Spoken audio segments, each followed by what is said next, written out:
आदाब। आज हम एक ऐसी चीज़ का तज्जिया करने वाले हैं जो हम रोज़ देखते हैं मगर शायद उसकी ताकत का अंदाज़ा नहीं लगाते। Digital story telling. सदियों पुरानी अखलाकी कहानियाँ आज के इस तेज़ दौर में मोबाइल स्क्रीन्स के ज़रिए दिलों को कैसे छू रही हैं। आइए इसके पीछे की मैकेनिक्स को समझते हैं। तो शुरुआत करते हैं एक ऐसी कहानी से जो सीधा दिल पर असर करती है। तसव्वुर कीजिए, ईद की चांद रात है, पूरा शहर रोशनियों से जगमगा रहा है, हर तरफ रौनक है, बच्चे नए कपड़े पहनकर खुश हो रहे हैं, बाजारों में रश है, एक मुकम्मल खुशी का माहौल।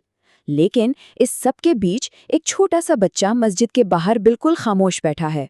कपड़े पुराने हैं और आंखों में आंसू। एक शख्स वहां से गुजरता है और उससे पूछता है, बेटा तुम यहाँ अकेले क्यों बैठे हो? उस नन्ही सी जान ने बड़ी मासूमियत से आहिस्ता से जवाब दिया, सब लोग ईद मना रहे हैं मगर मेरे अब्बू इस दुनिया में नहीं और अम्मी बीमार हैं, हमारे घर में ईद नहीं आती। जरा सोचिए उस वक्त क्या गुजरी होगी सुनने वाले पर। यही वो लम्हा है जो हमें ईद की असली रूह से मिलवाता है, खुशियां मनाने से कहीं आगे की बात। वो अजनबी शख्स ये सुनकर रो पड़ा। उसने एक पल भी जाया नहीं किया, फौरन उस बच्चे का हाथ पकड़ा और बाजार ले गया। उसके लिए नए कपड़े खरीदे, जूते दिलवाए और मज़ेदार खाना खिलाया। एक मायूस और उदास चेहरे पर वापस मुस्कुराहट लाने के लिए उस शख्स ने हर मुमकिन कोशिश की। और जब उस बच्चे के होठों पर आखिरकार मुस्कुराहट आई ना, तो उस अजनबी ने एक बहुत प्यारी बात कही। उसने कहा, आज मुझे एहसास हुआ असल ईद नए कपड़ों में नहीं बल्कि किसी के चेहरे पर खुशी लाने में है। उसी रात उस शख्स ने अल्लाह से दुआ की, या अल्लाह, जैसे आज मैंने एक यतीम को खुश किया वैसे ही तू क़यामत के दिन मुझे खुश करना। वाकई ऐसी कहानियां हमें बताती हैं कि दूसरों की खुशियों का सबब बनना ही असल जिंदगी है। अब थोड़ा रुख बदलते हैं और बात करते हैं उन तरीकों की जिनसे ऐसी असरअंगीज कहानियां डिजिटल ऑडियंस तक पहुंचाई जाती हैं। इन जज्बात से निकलकर अगर थोड़ा डेटा को देखें तो एक बहुत दिलचस्प चीज़ सामने आती है। 3.8% यानी 3.8%। ये यूट्यूब सर्च ट्रैफिक का एक आम फिगर है जो नए चैनल्स के लिए ठीक ठाक माना जाता है। लेकिन जब बात इन इस्लामी और अखलाकी कहानियों की आती है तो असल हदफ इसे 5 से 10% तक ले जाना होता है ताकि पैगाम ज़्यादा से ज़्यादा लोगों तक पहुंच सकें। और ये सब होता कैसे है? कंटेंट क्रिएटर्स इन एल्गोरिदम्स को बहुत समझदारी से इस्तेमाल करते हैं। वो रुला देने वाला वाकया जैसे स्ट्रॉन्ग टाइटल्स रखते हैं, डार्क बैकग्राउंड के साथ ऐसी इमोशनल तस्वीरें लगाते हैं जो देखते ही तवज्जो खींच लें। साथ ही मुहर्रम, जुम्मा या माँ की दुआ जैसे ट्रेंडिंग टॉपिक्स को चुना जाता है ताकि कहानी किसी की भी स्क्रीन पर आसानी से पहुंच जाए।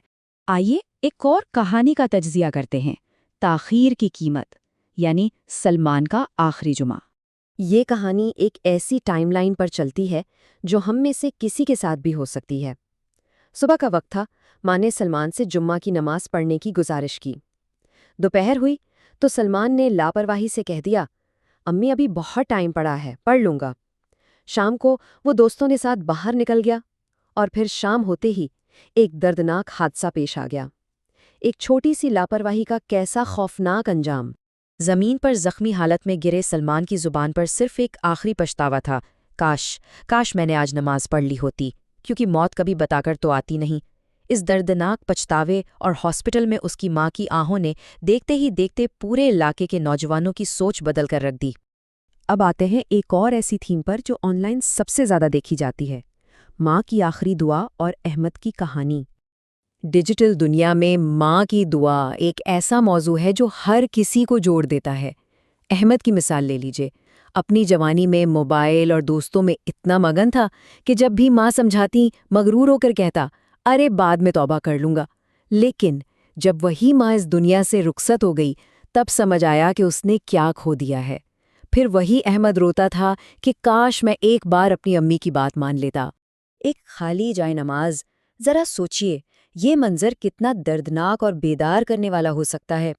अहमद रोज रात को अपनी माँ की वही खाली जाए नमाज देखकर आंसू बहाता था। उस खाली जगह ने उसके सख्त दिल को मोम कर दिया। ऐसी कहानियां जब ऑनलाइन सामने आती हैं तो वो सीधा देखने वाले के दिल पर दस्तक देती हैं। अब बात करते हैं माफ़ी की एक इंतहाई अजीम मिसाल की, इमाम हसन का किरदार और उनका हुस्न अखलाक।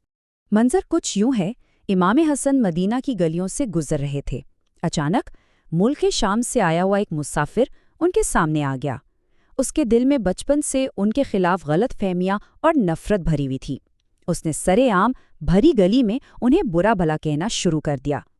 ارد گرد کھڑے لوگ سکتے میں آ گئے کہ اب کیا ہوگا۔ تناؤ بڑھ چکا تھا۔ لیکن آئیے دیکھتے ہیں کہ اس انتہائی کشیدگی والے منظر کا نتیجہ کیا نکلتا ہے۔ اتنی سخت زبان سننے کے باوجود امام حسن کے چہرے پر کوئی غصہ نہیں تھا، وہ بس مسکرائے۔ انہوں نے آگے بڑھ کر انتہائی شفقت سے 3 باتیں کہیں۔ اگر بھوکے ہو تو کھانا لے لو، پریشان ہو تو مدد مانگ لو، اور اگر رہنے کا ٹھکانہ نہیں ہے تو میرے گھر چلو۔ اس بے مثال حسن اخلاق نے اس غصے سے بھرے ہوئے شخص کو اندر تک ہلا کر رکھ دیا۔ وہ آدمی وہیں کانپ اٹھا اور اس کی آنکھوں میں آنسو آ گئے۔ ایک ہی لمحے میں اس کے برسوں کی نفرت گہری عقیدت اور احترام میں بدل گئی، کیونکہ دلوں کو ہمیشہ محبتوں سے جیتا جاتا ہے، غصے سے نہیں۔ تو یہاں اہم سبق کیا ملتا ہے؟ یہی نا کہ غصہ انسان کو کمزور بناتا ہے، مگر معافی ایک مومن کو عظیم بنا دیتی ہے۔ یہی وہ بلند اخلاقیات ہیں جنہیں جب ڈیجیٹل سٹوریز اور صحیح الگورتھمک سٹریٹجیز کے ذریعے پھیلایا جاتا ہے تو یہ محض ویوز نہیں لاتی، بلکہ لوگوں کی پوری سوچ کو تبدیل کر سکتی ہیں۔ ان تمام باتوں کا تجزیہ کرنے کے بعد ایک بہت بڑا سوال پیدا ہوتا ہے۔ اگر ہمارا آن لائن فٹ پرنٹ آنے والی نسلوں کے لیے ہماری وراثت بننے والا ہے تو ہم کیا چھوڑ کر جا رہے ہیں؟ کیا ہم ایسی کہانیاں پھیلائیں گے جو صرف کچھ دیر کا مزہ دیں، یا واقعی ایسی کہانیاں شیئر کریں گے جو دلوں کو جھوڑ دیں اور روح کو بیدار کر دیں؟ اس کا فیصلہ ہمیں خود کرنا ہے۔ اس تجزیے میں ہمارے ساتھ رہنے کا شکریہ۔